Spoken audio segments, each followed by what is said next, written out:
নমস্কার, কেমন আছেন সবাই? রূপাস রসইঘর থেকে আরেকটি নতুন রেসিপি নিয়ে আপনাদের সবাইকে সাদর আমন্ত্রণ।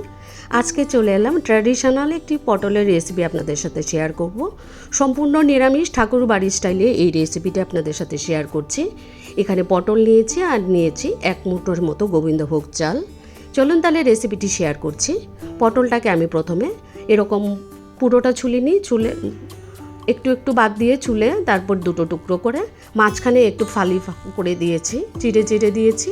আর নিয়েছি একটা আলুটা আপনাদের পছন্দ মতো নেবেন। আলুটাকে একটু হালকা করে একটু পাতলা করে টুকরো করে নিয়েছি। গ্যাসে কড়াই বসিয়ে দিয়ে কড়াইটা গরম হলে এখানে আমি পরিমাণ মতো তেল যোগ করে দিলাম। তেলটাকে দিয়ে প্রথমে আমি আলুটাকে ভেজে নেব। পরিমাণ মতো নুন আর একটু হলুদ দিয়ে প্রথমে আলুটাকে ভেজে, এবার আলু 50% কুক হয়ে গেলে আলুটার মধ্যে আমি পটলটাকে ভেজে নেব। এরকম করে পটলটা ভাজলে তেলটা যেমন কম লাগবে,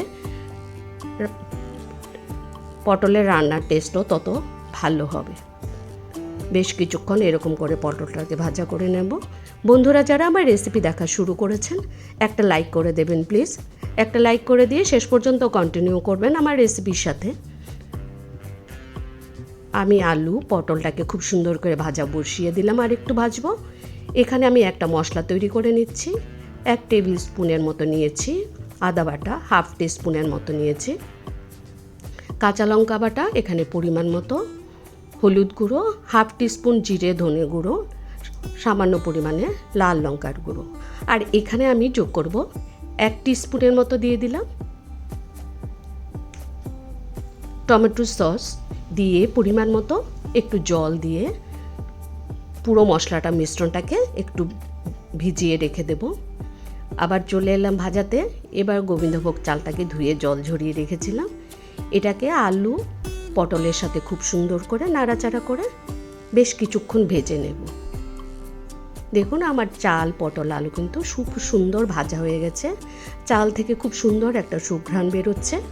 এবার আমি পুরো মিশ্রণটাকে নামিয়ে, ভাজাটাকে নামিয়ে চলে যাচ্ছি মূল রান্নায়। গ্যাসে আবারও কড়াই বসিয়ে এখানে 2 টেবিল চামচের মতো আমি তেল যোগ করে দিলাম। তেলটাকে দিয়ে এবার ফোড়ন দিচ্ছি শুকনো লঙ্কা, তেজপাতা, গোটা জিরে আর গোটা গরম মশলা।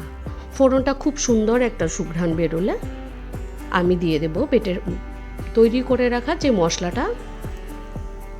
এই মশলাটা সম্পূর্ণ নিরামিষভাবে আমি এই রেসিপিটা তৈরি করছি। মশলাটাকে খুব সুন্দর করে ভেজে নেব যতক্ষণ না পর্যন্ত মশলা থেকে তেল ছেড়ে দেয়। সামান্য পরিমাণে এখানে নুন যোগ করলাম যাতে মশলাটা খুব তাড়াতাড়ি কুক হয়ে যায়। দেখুন খুব সুন্দর করে মশলা থেকে তেল ছেড়ে দিয়েছে। এবার ভেজে রাখা চাল আলু পটলটাকে খুব সুন্দর করে নাড়াচাড়া করে মিশিয়ে নেব। নাড়াচাড়া করে মিশিয়ে নিয়ে এখানে আমি আরও একটা জিনিস যোগ করব। এখানে নিয়ে নিলাম 5-6টা কাজু বাদাম। কাজু বাদামটাকে আমি একটু থেতো করব, খুব একটা ডাস্ট করব না, একটু চাকা চাকা থাকবে আর একটু ডাস্ট এরকম করে এই রেসিপিটাতে দিলে দুর্দান্ত টেস্টি হয়। দেখুন এরকম করে আমি এটাকে ডাস্ট করলাম, থেতো করে নিলাম। এবার রেসিপির সাথে মিশিয়ে নাড়াচাড়া করে ঝোলের জন্য পরিমাণ মতো গরম জল যোগ করে দেব। বন্ধুরা যারা আমার রেসিপি দেখছেন, যদি নতুন বন্ধু হয়ে থাকেন আমার চ্যানেলটা সাবস্ক্রাইব করে অবশ্যই আমার সাথে থাকবেন। এখানে আমি পরিমাণ মতো ঝোলের জন্য গরম জল যোগ করে দিয়ে আরও একটু কিছুক্ষণ নাড়াচাড়া করে নেব। নাড়াচাড়া করে নুনের পরিমাণটা দেখে আরেকটু পরিমাণে নুন যোগ করে দিলাম। নুন যোগ করে ঢাকা চাপা দিয়ে বেশ কিছুক্ষণ আমি কুক করে নেব। সম্পূর্ণ নিরামিষ এই রেসিপিটা। ঠাকুরের ভোগে কিন্তু এই রেসিপিটা অনেকেই শেয়ার করেন, আমরাও করি। আজকে তাই এই রেসিপিটা আপনাদের সাথে শেয়ার করলাম। খেতে অসাধারণ টেস্টি হয়। ঢাকাটা তুলে দিয়ে এখানে সামান্য পরিমাণে মিষ্টি যোগ করে দিলাম। মিষ্টিটা যোগ করে দিয়ে আরও একটু নাড়াচাড়া করে আরও কিছুক্ষণ একটু ঢাকা দিয়ে রান্না করে নেব যাতে চাল পটলটা খুব সুন্দর সফট হয়ে যায়। বেশ কিছুক্ষণ রান্না করে নিয়েছি। নিয়ে এবার ঢাকাটা তুলে দিলাম। দেখুন চাল পটল কিন্তু একদম নরম হয়ে গেছে, একদম মাখো মাখো ভাব হয়ে গেছে। আমার রেসিপি কিন্তু একদমই তৈরি। এখানে দিয়ে দিলাম পরিমাণ মতো গরম মশলার গুঁড়ো আর 1/2 টিস্পুনের মতো ঘিটাকে একটু মিশিয়ে সাথে সাথে গ্যাসটাকে অফ করে দেবো। গ্যাসটাকে অফ করে দিয়ে আমি রেসিপিটা নামিয়ে পরিবেশন করে দেব। বন্ধুরা যারা আমার রেসিপি দেখছেন, যদি ভালো লেগে থাকে একবার অবশ্যই ট্রাই করবেন। এত টেস্টি হয়, যারা খাননি অবশ্যই ট্রাই করবেন, আর যারা খেয়েছেন তারা জানেন কি দুর্দান্ত হয় এই চাল পটলের ঘন্ট রেসিপিটা। সম্পূর্ণ নিরামিষ এই রেসিপিটা, যে কোনো নিরামিষের দিনে এই রেসিপিটা খাওয়া যেতে পারে।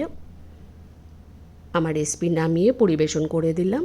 বন্ধুরা যারা এতক্ষণ আমার রেসিপি দেখছিলেন সকলকে অসংখ্য ধন্যবাদ জানাই। আর আমার রেসিপি যদি ভালো লাগে অবশ্যই একটা কমেন্টস করে আমার পাশে থেকে যাবেন। এতক্ষণ যারা আমার রান্না দেখছিলেন সবাইকে আবারও ধন্যবাদ জানাই। সবাই ভালো থাকবেন, সুস্থ থাকবেন। তাহলে আজকের মতো এখানেই আসি। পরবর্তী রেসিপি দেখার আমন্ত্রণ রইল। সবাইকে আবারও ধন্যবাদ।